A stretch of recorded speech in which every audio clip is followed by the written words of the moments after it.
Good evening. I'm psychiatrist Jay Fauver, and welcome to Matters of the Mind. Matters of the Mind is a weekly mental health program where you have the chance to choose the topic for discussion. So if you have any questions that I can answer on the air, you may write me via the internet at Matters of the Mind, all one word, at WFWA.org. That's Matters of the Mind at WFWA.org. And if you're able to do so, you may call me or you may text me. All we ask is that you leave a first name and let us know the town from where you're calling. So with that being said, let's start with our first email for tonight.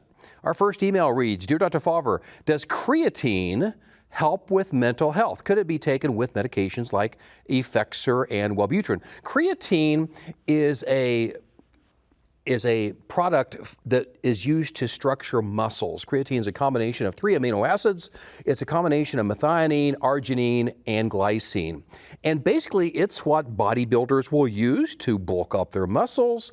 It's especially helpful for bulking up the powerful muscles, so people who are sprinters and bodybuilders will often use it. Creatine is different from creatinine, but creatine is often used as a supplement to bulk up and help with muscle development. Now, as we get older, we tend to have less creatine, and it's thought that maybe that's why people over 50 years of age tend to lose about 8% of their muscle mass per decade. So as we get older, we tend to gradually lose muscle mass. So it's thought that, people who, as we get older, we need to do more resistance training and more weight work, but we also need to maybe possibly add some creatine. What's that have to do with mental health? Well, creatine does help with muscle development, but it also goes to the brain, and it's thought that it might stimulate this particular receptor called dopamine type 1 receptors. There's 5 different dopamine receptors. If you stimulate dopamine type 1 receptors, you can potentially have improvement with memory, concentration, and attention span. So maybe creatine would actually help with mental health. There's no evidence that it would be deterrent to mental health in general, so it can be used with Effexor and Wellbutrin, and it can be used to possibly help people stabilize their mood and keep them out of the depths of depression in general. Now, I want to give you a little caveat here concerning creatine. You don't want to take creatine before your annual blood test because creatine turns into creatinine. So creatine turning into creatinine, think of creatinine as being kind of like a waste product of creatine. If you take creatine supplements within 2 weeks before you get your blood test, well, the blood test that you often will have on a routine physical will be a renal function test, which includes creatinine. The higher the creatinine, the higher the waste, and creatinine is a measure not uncommonly that's used to determine how well the body is able to get rid of its waste and how well the kidneys are working. So creatine supplements will increase creatinine, and you don't want to do that before a blood test. Creatine is not thought to be toxic to the kidneys. It's just that it can increase the waste that's associated with the measurement for kidney function. Thanks for your email. Let's go to our first call. Hello, Paula. Welcome to Matters of the Mind. Paula, you want to know, how does Cobenfy compare with previous antipsychotic medications for schizophrenia? Paula, Cobenfy is a medication. It's a combination of 2 medications, and it's been studied for decades for various conditions. But Cobenfy is xanomeline, which is a medication that specifically will stimulate muscarinic type 1 receptors. What's that mean? It's basically going to increase acetylcholine in the front part of the brain and indirectly decrease dopamine in the middle part of the brain. And schizophrenia, one of the problems will be you have trouble with concentration and paying attention to things. That's a frontal lobe function, and you have trouble with hallucinations and delusions. That's a function of the side part of the brain and the limbic system over here in the temporal lobe. So if you use Cobenfy, you're going to be using a medication called xanomeline. What's the biggest side effect of xanomeline all by itself? Xanomeline can cause you to have increased acetylcholine, but that can cause you to have difficulty with gastrointestinal problems, nausea, diarrhea. It can slow down your heartbeat. So people, what do they need to do? They need to take a medication that's not going to block acetylcholine in the brain, but just to block acetylcholine in the rest of the body. That's where trospium comes in.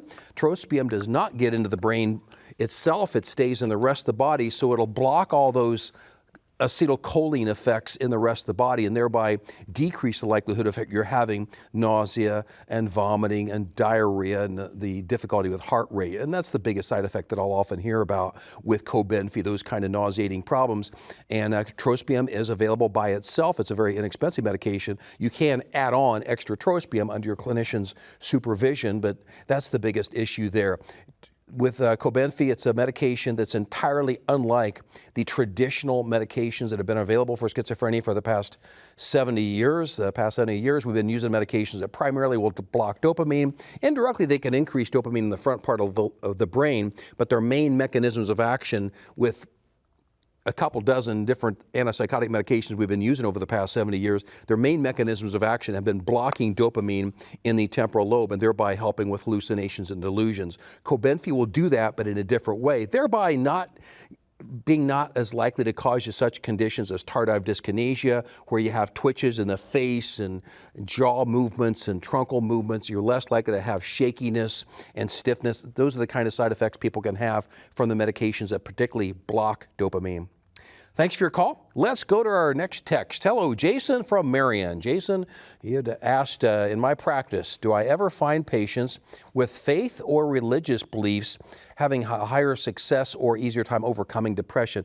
Having strong faith or religious convictions, Jason, can certainly be advantageous for mental health.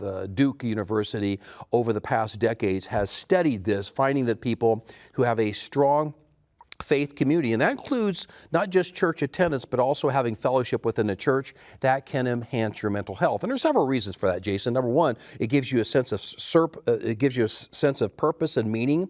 It gives you a sense of direction in your life. Number two, it does give you the social connection, having meaningful relationships from a fellowship standpoint, and it gives you some idea of what your eventual purpose in life might be. So it gives you direction in life overall. So there are a lot of advantages from a mental health standpoint for people who have the purpose and meaning and the direction and the fellowship that they often will encounter with mental health issues. Thanks for your text. Let's go to next text. Hello, Dave. You're Dave from Huntington. You'd asked about psilocybin mushrooms. Can they help with mental health? There's going to be studies done on that over the course of the next 5 years, Dave, where you're going to be hearing about psilocybin possibly being used for post-traumatic stress. Now, psilocybin can be used in the sense that it's going to affect serotonin transmission. It's going to be microdosed, and that's the key. You just don't want to go out there and find it on the street. It's going to be done under very strict supervision. It's thought that with psilocybin, there's always debate whether people should have psychotherapy during that monitored visit or not. But there's a lot of discussion now about the possibility of psilocybin being used specifically for the purpose of post-traumatic stress. I'm hearing it being used possibly for depression treatment as well, but certainly for post-traumatic stress, it might be a treatment that people can use at microdosing, but it needs to be closely supervised. As with many of these medications being developed in psychiatry now, you don't want to just haphazardly use them. You want to be able to closely supervise how they're being used. Thanks for your text. Let's go to our next email question. Our next email question reads, Dear Dr. Fauvre, are there any issues or concerns with Prozac, that's also known as fluoxetine, as a regular treatment option for mental health conditions? Prozac's been around since 1987, also known as fluoxetine. It was the first of the selective serotonin reuptake inhibitors to become available. Since that time, we've had over a dozen of these newer medications become available. But the nice thing about Prozac back in 1987, it was one of the, if not the first, antidepressant medication that was actually tolerable for people. So people could take it without feeling overly sedated. They didn't have the weight gain. They didn't feel lightheaded. They could tolerate it, whereas the prior medications were often very intolerable. So Prozac was tolerable. If it worked for people, great. It tends to work in about 1 out of 3 people in terms of giving them some benefit. It's somewhat energizing, can decrease the appetite. But if it's effective, you can literally take it for decades. So it's a medication that can be safely used for decades, not known to cause liver or kidney problems. The biggest issue with any medication that is a serotonin reuptake inhibitor, such as Prozac, is that it can possibly give you some bone thinning as you get older, especially in the wrist and in the hips. A slight decrease in bone thinning, it's called osteoporosis, and you can have osteoporosis because if you think about how the serotonin reuptake inhibitors work, they basically will block the vacuuming of serotonin into the firing neuron. So if you think about a firing neuron being like a shotgun, the shotgun's firing off these serotonin pellets. The serotonin pellets go to 14 different receptors, and then the serotonin gets vacuumed back in to preserve bullets back into the firing neuron. And if you block the vacuuming of the serotonin into the firing neuron, the serotonin bounces around for a longer period of time. Well, the serotonin reuptake inhibitors will also block calcium from getting into the bones. So how do you get around that? You can certainly take a calcium supplement on a regular basis, but I would say the biggest long-term issue with fluoxetine or Prozac can be the possibility of the bone thinning and having a higher risk for fractures, especially in the wrist and the hips. But if that's not an issue with DEXA scanning and close monitoring, you could still take the Prozac or fluoxetine long term. Thanks for your email. Let's go to the next caller. Hello, John. Welcome to Mayor's the Mind. John, you want to know, is it true that nicotine patches offer short-term improvement for depression? A couple things are going on there, John. For one thing, if you're using nicotine patches, many times you're using the nicotine patches for the purpose of, well, nicotine cessation, and you're trying to quit smoking. So if you're trying to quit smoking, one of the side effects of quitting smoking can be depression, irritability, and anxiety. And if you're using nicotine patches, that can diminish that. Now, would I recommend nicotine patches for somebody who hasn't been dependent on nicotine previously? Probably not, but theoretically, yeah, nicotine patches can temporarily help you feel more alert, more motivated. It can give you the same effect that nicotine cigarettes give you, but like nicotine cigarettes, nicotine patches, if used long term, will cause you to need more and more of them, because the nicotine patches are going to this middle part of the brain. The middle part of the brain is called the nucleus accumbens. That's the pleasure center of the brain. It's like the Las Vegas of the brain. It's right in the middle here. And if you use nicotine, nicotine will go to that part of the brain, release dopamine, and give you a transient, temporarily feel-good effect that lasts for a while. Now, the problem with nicotine, it doesn't last very long. So you got to keep using it and using it. With cigarettes, you got to use one after another. The nicotine patches will slowly release over the course of time. But nicotine itself can give you, number one, the potential for needing more and more. That's called addiction. And also give you withdrawal if you stop them abruptly. And finally, nicotine itself, even the patch formulation, can give you a faster heart rate. It can give you hypertension. It can give you some of the medical complications that you'll hear about with nicotine, nicotine cigarettes. So we prefer people not use the nicotine patches as a treatment for depression, but they can be useful to help you get off of nicotine and other formulations. Thanks for your call. Let's go to our next email question. Our next email question reads, Dear Dr. Favre, I've been diagnosed with pseudo-dementia and have been on psychiatric medications for over 30 years.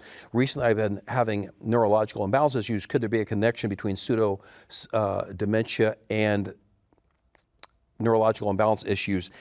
I would say there's not necessarily a connection there. Pseudo-dementia merely means that you have memory difficulties that are not related to a neurological disturbance. In other words, you don't have Alzheimer's dementia, you don't have vascular dementia, you don't have Lewy body disease, you don't have a treatable dementia where you're having difficulty related to a neurological condition. Pseudo-dementia means you're having memory disturbances related to long-term depression. Now, what happens when people have long-term depression is they'll have a shrinking of this area of the brain called the hippocampus. It's in the temporal lobe here. That's kind of the memory center of the brain.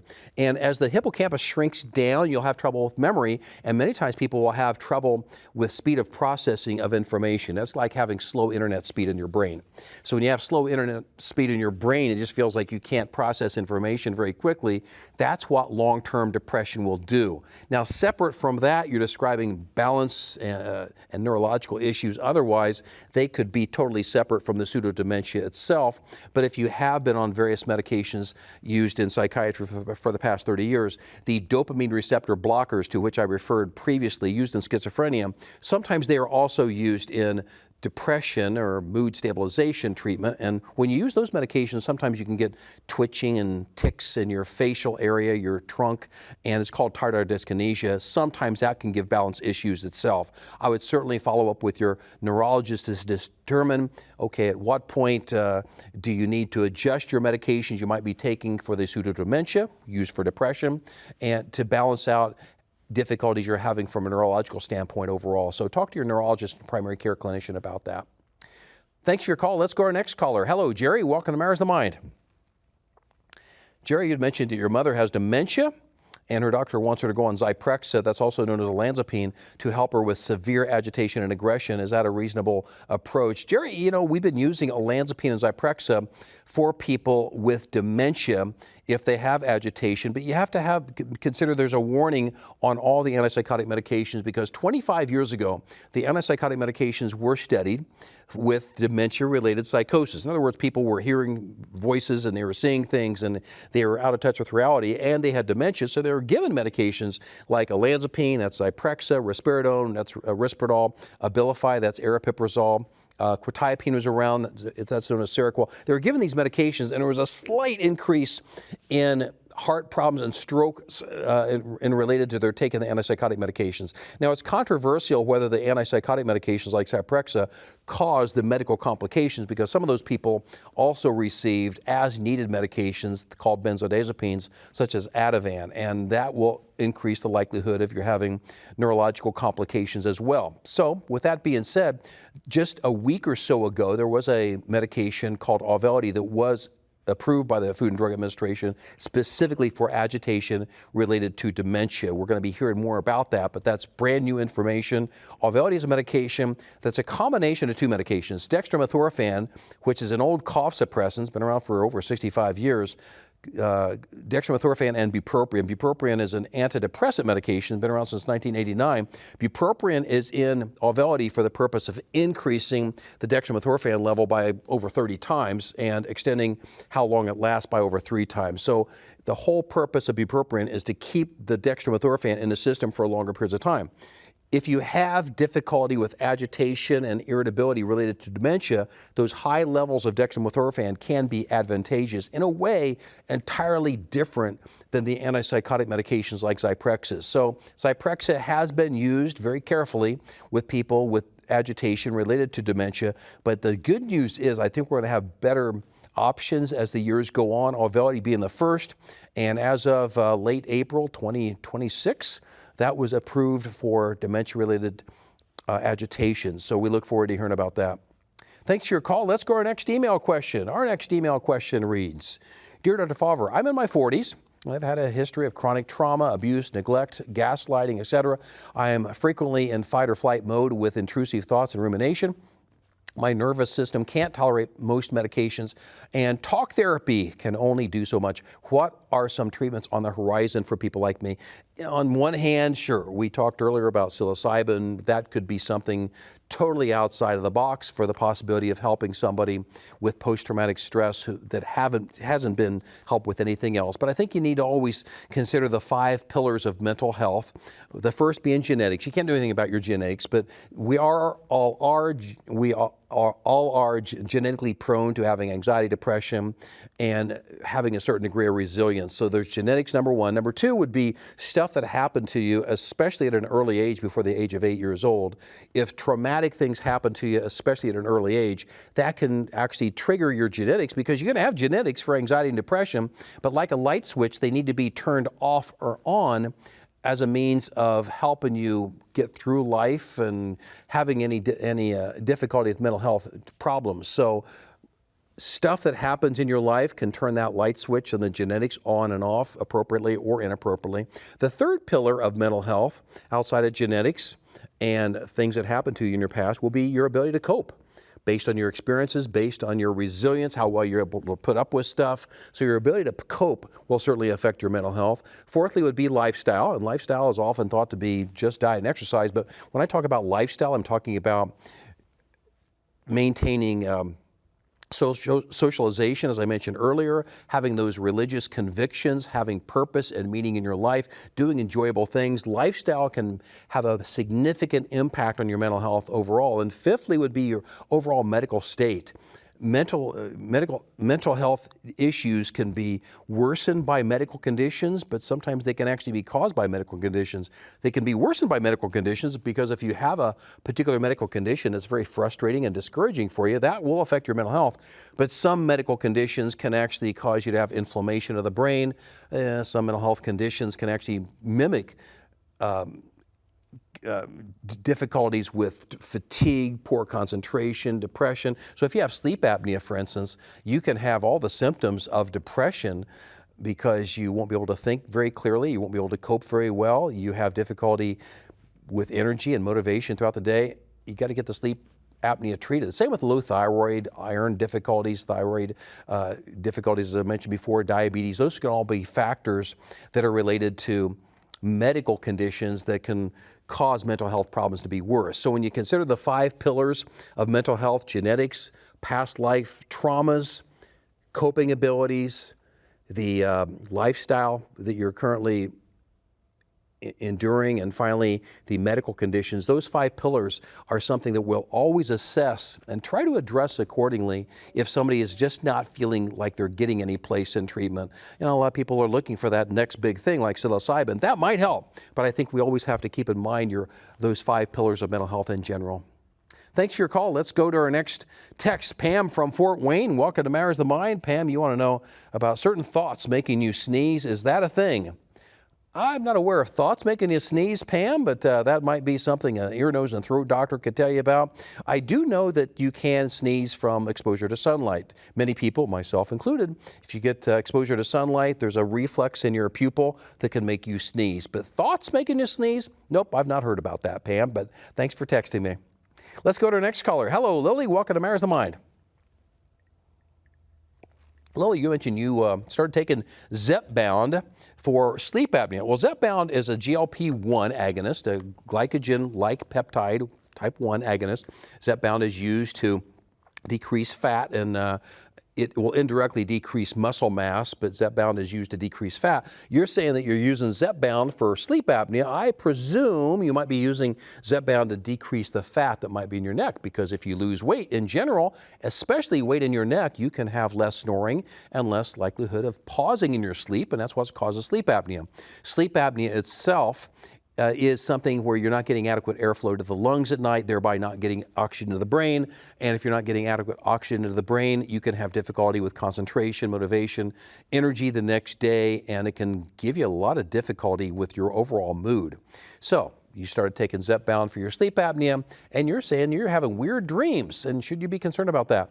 I'm not aware of Zepbound causing strange dreams, but anything can happen to anybody, Lily. You always want to go back to considering, how you were doing before you took the medication versus after. You want to look at your other medications as well. Some medications can be started and they can initiate some difficulty with dreams. I'd want to know if you have sleep apnea, are you still using CPAP as a means of mechanically giving you the airflow? Because if you quit using CPAP, and now you're just using Zepbound, is that a factor in your having bad dreams? Because sometimes if you don't use the CPAP or AutoPAP or BiPAP or whatever you may be using for sleep apnea, that can sometimes be a factor in causing you bad dreams.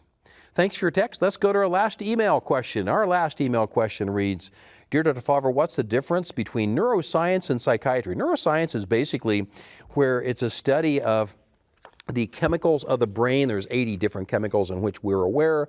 It's a study of the networking of the brain, the anatomy of the brain. You've got the prefrontal cortex here. You've got the limbic system and the memory center over here. You've got the sensations and then the side parts of the brain. You've got all these different areas of the brain that do different things.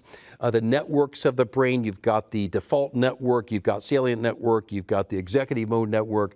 So neuroscience is looking at how the brain functions. Psychiatry basically will look at, how that's functioning, but also take a look at how you're functioning on a day-to-day level. So with any psychiatric condition, by definition, for it to be a disorder, you need to have functional impairment, where the problems that you're having with mood, anxiety, concentration, the problems you're having in those areas are actually causing you to have difficulty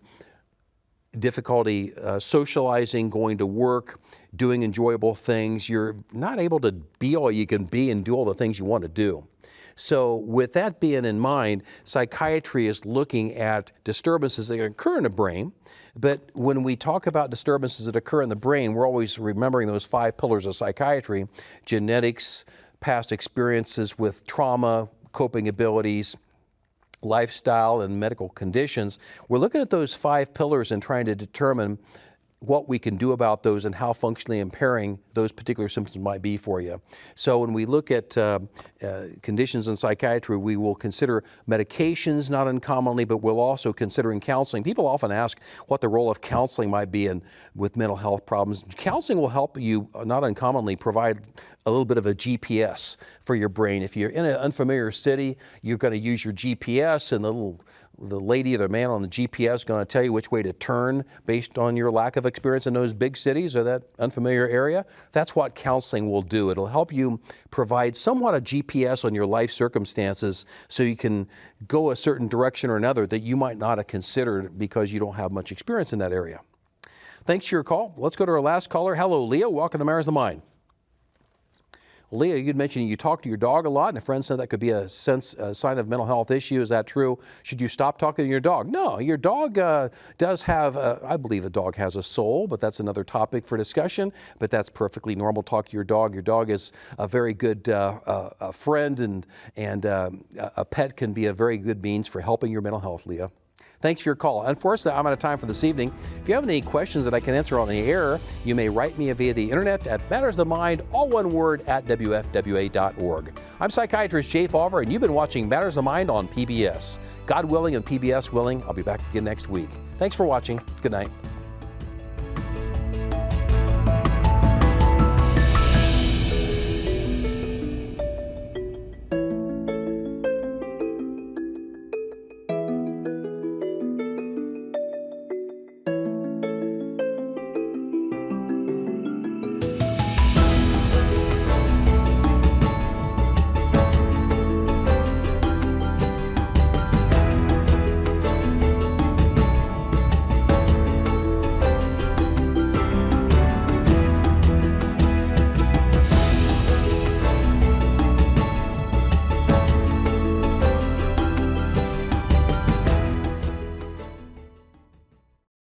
The preceding program on PBS Fort Wayne is made possible in part by Cameron Psychiatry, providing counseling and care for those that may struggle with emotional and behavioral challenges. More information available at CameronHealth.com.